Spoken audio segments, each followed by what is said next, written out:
சிவார்ப்பணம். வணக்கம் ஃப்ரெண்ட்ஸ். இன்னைக்கு நம்ம என்ன பார்க்க போறோம்னா தைப்பூசம் வரலாறு. நம்ம முருகப்பெருமானுக்கு ஏன் அந்த தைப்பூசம் அவ்வளவு சிறப்பு மிக்கது? ஏன்னா எவ்வளவோ பூஜைகள் இருந்தாலும் விழாக்கள் நம்ம முருகப்பெருமானுக்குன்னு வழிபாடு பண்ணாலும் தைப்பூசங்கிறது ஏன் முருகனுக்கு அவ்வளவு உகந்தது அப்படின்னு சொல்லிட்டு அதோட சிறப்புகள் பார்க்க போறோம். அந்த தைப்பூசத்தோட எப்பவுமே பௌர்ணமியும் சேர்ந்து வரும்.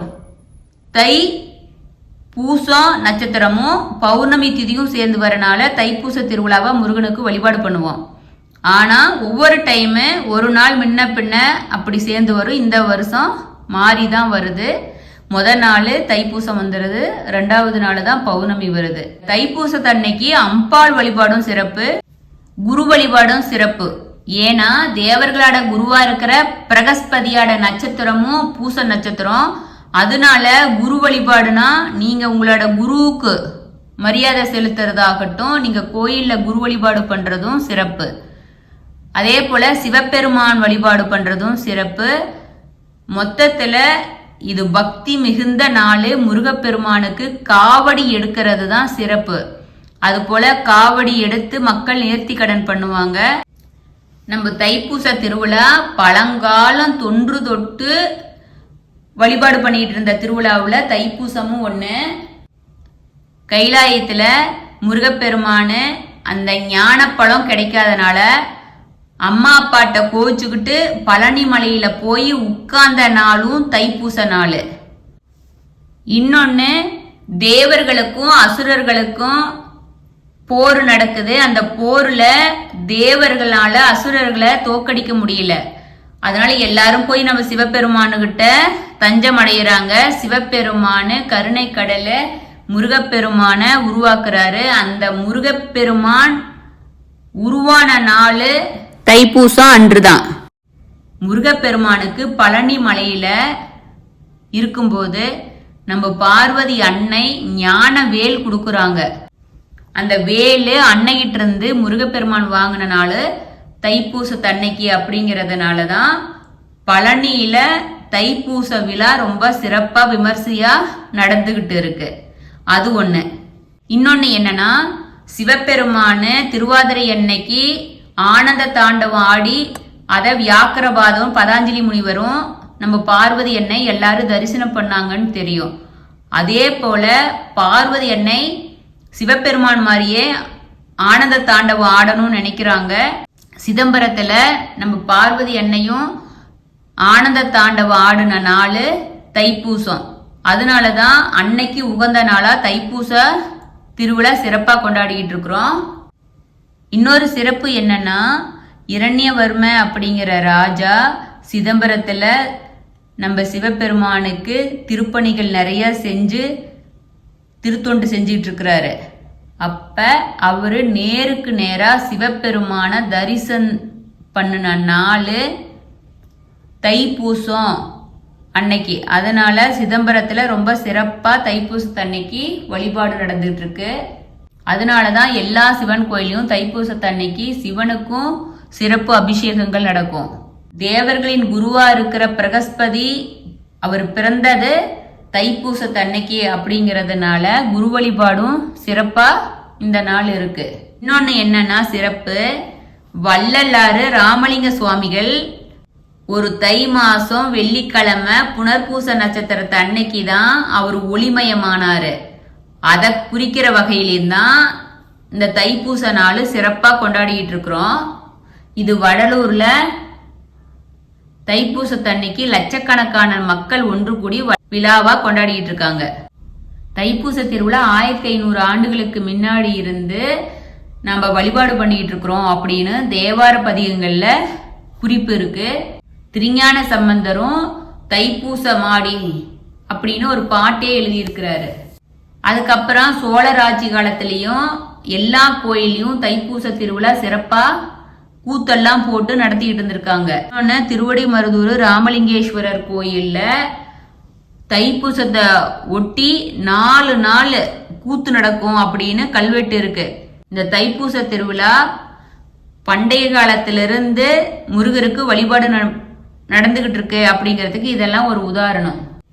தைப்பூச விரதம் நம்ம எப்படி இருக்கணும் அப்படின்னா, விடிய காலையில பூசத்தன்னைக்கு எந்திரிச்சு குளிச்சுட்டு வீட்டில் பூஜையை பண்ணிட்டு முருகப்பெருமானை போய் கோயில்ல தரிசனம் பண்ணிட்டு வந்துடணும். அதுக்கப்புறம் நீங்க மற்ற எந்த வேலையா இருந்தாலும் செய்யலாம். கோயில நடக்கிற அபிஷேகம் அலங்கார பூஜையை நீங்க பார்க்கறது ரொம்ப சிறப்பு.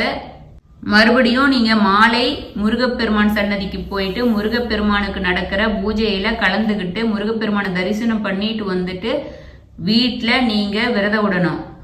காலை மாலை எதுவும் சாப்பிடக்கூடாது, ஈவினிங் தான் சாப்பிடணும். அது மாதிரி முருகப்பெருமான தைப்பூச விரதம் இருந்தோம்னா நினைச்சது நடக்கும். நம்ம குடும்பத்துல பண வரவு அதிகரிக்கும். எந்த குடும்பத்துல கணவன் மனைவிக்குள்ள பிரச்சனை இருக்குதோ அந்த பிரச்சனை தீர்ந்து ஒற்றுமை மேலோங்குன்னு சொல்லுவாங்க. தைப்பூசத்தன்னைக்கு முருகப்பெருமானாட வேலை வழிபடுறது சிறப்பு. அப்படி வழிபடுறதுனால நம்மளை விட்டு தீய சக்திகள் நம்மள விட்டு தூர விலகும், நம்ம கிட்ட அண்டாது அப்படின்னு சொல்லுவாங்க. நன்மைகள் எல்லாம் தான் நம்ம கிட்ட வந்து சேரும். வறுமை நீங்கி நமக்கு செல்வம் வளம் மேலும் உயர்ந்து துன்பம் எல்லாம் நம்ம கிட்ட இருந்து தூர ஓடிரும். தைப்பூசத்தன்னைக்கு குழந்தைங்களுக்கு சோறு ஊட்டுவாங்க, காது குத்துறது, மொட்டை அடிக்கிறது, இது மாதிரி நல்ல காரியங்கள் எது செஞ்சாலும் ரொம்ப சிறப்பா இருக்கும். திருமண தடை இருக்கிறவங்க, திருமணம் வரம் வேணுங்கன்னு நினைக்கிறவங்க இந்த தைப்பூசத்தன்னைக்கு ஜாதகத்தை எடுத்து முருகப்பெருமான் பாதத்துல வச்சுட்டு அன்னைக்கு ஜாதகம் பார்க்க ஆரம்பிச்சீங்க அப்படின்னா திருமணம் சீக்கிரமா கைகூடும். பெரும்பாலான மக்கள் தைப்பூசத்தன்னைக்கு பெரும்பாலான மக்கள் ஒரு நாள் விரதம் இருப்பாங்க. கொஞ்சம் பேரெல்லாம் 48 நாள் ஒரு மண்டல பூஜை விரதம் இருந்து முருகப்பெருமான வழிபாடு பண்ணுவாங்க. கொஞ்சம் மக்கள் என்ன பண்ணுவாங்க, அழகு குத்திட்டு நேர்த்தி கடன் பண்ணுவாங்க, காவடி எடுப்பாங்க. அதுல மெயினா சக்கரை காவடி, தீர்த்த காவடி, பறவை காவடி, பால் காவடி, மச்ச காவடி, மயில் காவடி, இது மாதிரி முருகப்பெருமானுக்கு காவடி எடுப்பாங்க.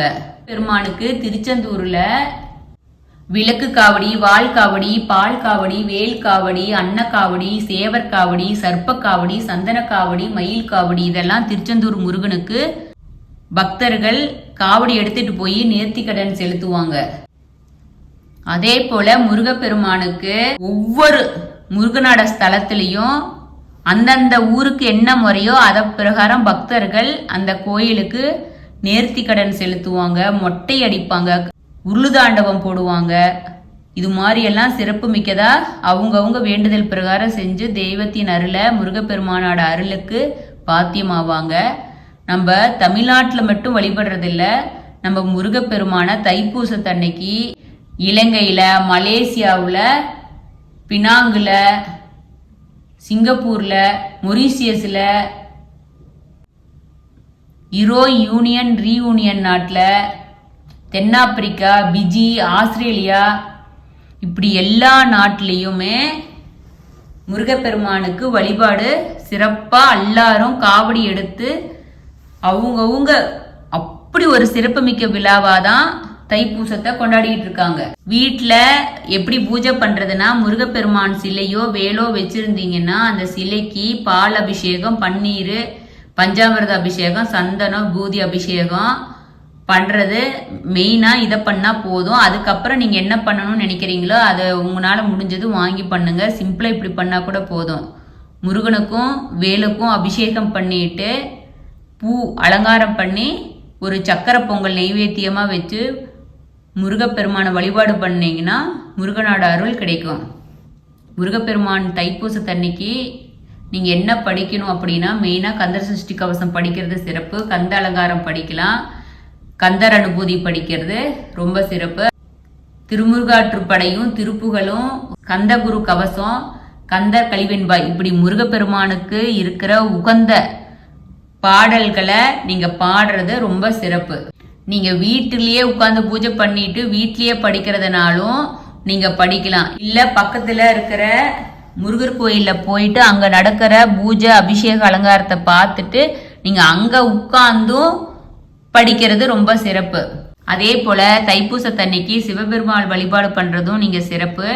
குலதெய்வ வழிபாடு மெயினா சிறப்பு. இந்த தைப்பூசத்துக்கு அடுத்த நாள் தான் பௌர்ணமி வர்றதுனால நீங்கள் குலதெய்வ வழிபாடு பௌர்ணமி அன்னைக்கு எப்பவும் போல் ரெகுலராக விரதம் இருக்கிறவங்க பௌர்ணமியை பார்த்துட்டு தான் நம்ம சாப்பிடணும். இது வரைக்கும் முருகப்பெருமானோட தைப்பூசம் வரலாறு, சிறப்புகள், வழிபாட்டு முறையை பார்த்தோம். அதுபோல் நீங்களும் முருகப்பெருமான வழிபாடு பண்ணி எல்லா நலமும் வளமும் பெறணும்னு நம்ம சிவார்ப்பணம் 61 சேனல் கேட்டுக்கிறோம். சிவார்ப்பணம். வணக்கம் ஃப்ரெண்ட்ஸ்.